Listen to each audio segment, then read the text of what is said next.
Saya berasal dari sebuah kampung yang mungkin jauh dari keramaian. Di kampung inilah saya bertemu dan menikah dengan seorang laki-laki, membangun sebuah keluarga, tepatnya di tahun 1995 di bulan Januari. 10 bulan pernikahan kami dikaruniakan seorang putri.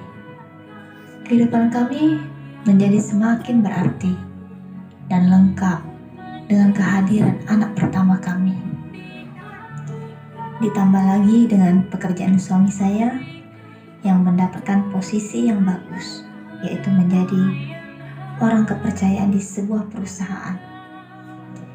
Kehidupan saya dan suami boleh dikatakan berhasil secara materi dan boleh juga dikatakan bahwa kami adalah salah satu keluarga yang sukses di kampung itu pada waktu itu. Saya bersyukur karena mendapat pekerjaan dengan posisi yang cukup bagus dan boleh menjadi salah satu orang kepercayaan dari perusahaan di mana tempat saya bekerja pada saat itu. Melalui pekerjaan ini, kami boleh dibilang menjadi salah satu keluarga yang sukses secara materi. Apapun yang kami mau pada saat itu boleh dibilang dengan mudah untuk kami miliki, tanpa harus kami berpikir ulang karena uang dengan sangat mudah untuk saya dapatkan. Beberapa tahun pun berlalu. Saya dan suami sudah dikaruniakan 2 orang anak, 1 lelaki dan 1 perempuan. Karena keinginan untuk anak-anak mendapatkan tempat sekolah yang lebih bagus, pengetahuan yang lebih luas, masa depan yang lebih baik, kami memutuskan untuk datang ke Pontianak. Awalnya, saya dan anak-anak yang lebih dahulu berangkat ke kota Pontianak di tahun 2007. Saat itu anak pertama saya sudah berumur 12 tahun. Saya sepakat dengan istri untuk mereka pindah ke Pontianak agar dan untuk anak-anak kami boleh mendapatkan ilmu pengetahuan dan masa depan yang lebih baik lagi. Sementara saya masih melanjutkan pekerjaan saya di kampung, dan sebulan sekali saya mengunjungi keluarga, yaitu istri dan anak-anak saya di Pontianak. Dari 2007 hingga 2008, 1 tahun sudah kami di Pontianak. Terus terang, selama 1 tahun di Pontianak, kehidupan keluarga saya sangat sejahtera dan diberkati. Selama 1 tahun itu, suami saya sebulan sekali bolak-balik dari kampung kami ke Pontianak. Selama dia di Pontianak, pekerjaan yang dia pegang dipercayakan kepada karyawan-karyawannya yang ada di sana. Seolah semua baik-baik saja. Tanpa ada kecurigaan sedikit pun dengan karyawan-karyawan saya percayakan begitu saja semua pekerjaan yang seharusnya saya handle. Karena ini berhubungan dengan nominal yang sangat besar. Alhasil, selama 1 tahun saya bolak-balik di kampung menuju Pontianak dan menetap tinggal di Pontianak. Selama itu juga anggota yang saya percayai telah menipu saya dan menggelapkan uang perusahaan. Sehingga ketika diaudit oleh pihak perusahaan dan bos besar saya, perusahaan mengalami kerugian yang sangat besar oleh karena perbuatan dari anggota saya. Dan sebagai konsekuensi dari perbuatan anggota atau karyawan-karyawan saya harus keluar dari perusahaan tersebut. Tidak cukup sampai di sini, saya harus bertanggung jawab atas kerugian perusahaan yang begitu besar yang telah dimakan oleh anggota atau karyawan-karyawan saya. Bukan hanya bertanggung jawab untuk membayar kerugian perusahaan, tapi semua aset, harta benda yang ada pada kami itu harus disita dan diambil oleh pihak perusahaan. Kejadian ini merupakan pukulan yang sangat keras bagi saya dan suami saya. di mana biaya hidup kami di Pontianak sangatlah besar dan kami sudah terbiasa hidup enak di Pontianak.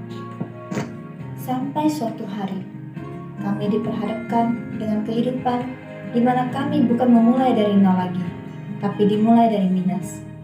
Di mana kami harus memikirkan kehidupan anak-anak, belum lagi biaya sekolah dan kebutuhan mereka. Ditambah lagi harus membayar kerugian perusahaan yang disebabkan oleh anggota karyawan saya. Karena tidak memiliki apa-apa lagi, rumah mewah yang ada pada kami sudah disita. Keluarga kami mau tidak mau, suka atau tidak, kami terpaksa harus mengontrak rumah petak di sebuah tempat di Pontianak, tempat kami tinggal di rumah tersebut. Rumah yang tanpa toilet itu harus kami tempati selama 2 tahun lamanya. Di mana ketika datang hujan, kami harus siap-siap. Dengan datangnya banjir, krisis yang sangat luar biasa kami alami. Sampai pada titik terendah di kehidupan keluarga kami. Merasa tidak sanggup untuk menghadapi semua itu. Tidak ada jalan keluar lagi untuk kehidupan keluarga kami. Suami saya sempat mengambil keputusan untuk mengakhiri hidupnya. Tapi puji Tuhan, di saat yang tepat, Tuhan Yesus itu sangat baik. Sekalipun kami terpuruk, kami mungkin melupakan Tuhan di tengah-tengah zona nyaman kehidupan kami. Seolah-olah tanpa Tuhan, kami bisa melakukan apa saja. Kami tidak memerlukan Tuhan, sampai akhirnya kami harus mengalami masalah yang begitu berat. Dan ketika kami merasa tidak ada jalan keluar, Tuhan Yesus dengan caranya mempertemukan kami dengan seorang hamba Tuhan yang mengembalakan sebuah gereja di Pontianak. Hamba Tuhan inilah bersama istrinya yang terus melayani kami, mendorong dan memberikan kami semangat untuk terus melanjutkan kehidupan ini di tengah-tengah badai kehidupan yang kami alami. Hamba Tuhan ini juga lah yang terus mengajarkan kami untuk terus hidup dengan iman dan pengharapan kepada Tuhan Yesus. Dan sampai akhirnya kami bergabung di gereja yang dimana hamba Tuhan ini menggembalakan. Dan puji Tuhan, sampai pada saat hari ini kami boleh terus setia di gereja yang hamba Tuhan ini layani. Tuhan Yesus tidak menjanjikan langit selalu biru. Dia juga tidak berjanji setiap langkah hidup kita akan selalu berjalan mulus. Begitu juga dengan kehidupan yang kami lalui. Kami tahu tidak mudah, tapi kami sepakat, sehati dan percaya Tuhan yang akan selalu menopang dan memberikan kekuatan kepada kami untuk bersama-sama melewati badai kehidupan ini. Selama 1,5 tahun, saya menganggur dan tidak mendapatkan penghasilan apa-apa. Dan kedua anak kami sudah terlanjur didaftarkan masuk ke sekolah yang bagus di Pontianak. Seperti yang istri saya katakan tadi, kami hidup di dalam iman dan pengharapan pada Tuhan Yesus yang menjadi satu-satunya sumber pertolongan kami. Hal yang membuat saya semakin bersedih, yaitu ketika akan diadakan ibadah keluarga atau family blessing pada tengah minggu. Kami harus siap-siap dengan risiko datangnya hujan yang bisa membuat rumah yang kami sewa kebanjiran dan yang mungkin mengganggu perjalanan ibadah kami. Setiap kali kami ibadah, saya selalu menangis kepada Tuhan. Saya terus bertanya kepada Tuhan, kapan badai ini akan berlalu, Tuhan? Memasuki tahun yang kedua, kami boleh melihat dan menyaksikan bahwa perlahan Tuhan memulihkan kehidupan keluarga kami. Suami saya boleh kembali bekerja di perusahaan tempat dia bekerja dulu. Dan yang lebih luar biasanya lagi, semua utang kerugian perusahaan yang disebabkan oleh anggota-anggota atau karyawan suami saya itu dihapuskan tanpa syarat. Sangat luar biasa kuasa Tuhan Yesus Kristus, kuasa Bapa Yahweh. Hal yang mustahil bagi kita manusia, tapi tidak ada yang tidak mungkin bagi Tuhan. Apa yang tidak pernah kami pikirkan, itu yang Tuhan kerjakan dan sediakan bagi kami. 2 tahun kami sewa rumah. 2 tahun juga kami harus hidup di rumah yang tanpa toilet. 2 tahun kami harus hidup dengan kekhawatiran dan keadaan rumah yang kami sewa. Belum lagi dengan keadaan kehidupan kami. Kemudian kami melangkah dengan iman kami untuk kredit rumah bersubsidi tipe 36. Saya terus bergumul. Saya mempunyai Tuhan yang besar. Jadi saya berpikir saya juga harus punya iman yang besar. Maka saya meminta yang besar juga kepada Tuhan saya. Bukan rumah subsidi lagi yang saya mau ambil, tapi rumah di atas tipe 100. Boleh dikatakan tiap hari saya datangin rumah tersebut untuk saya berdoa di sana agar rumah itu boleh menjadi milik kami dengan cara Tuhan. Kami melangkah dengan kemustahilan dan Tuhan menuntun kami dengan mujizat-mujizatnya.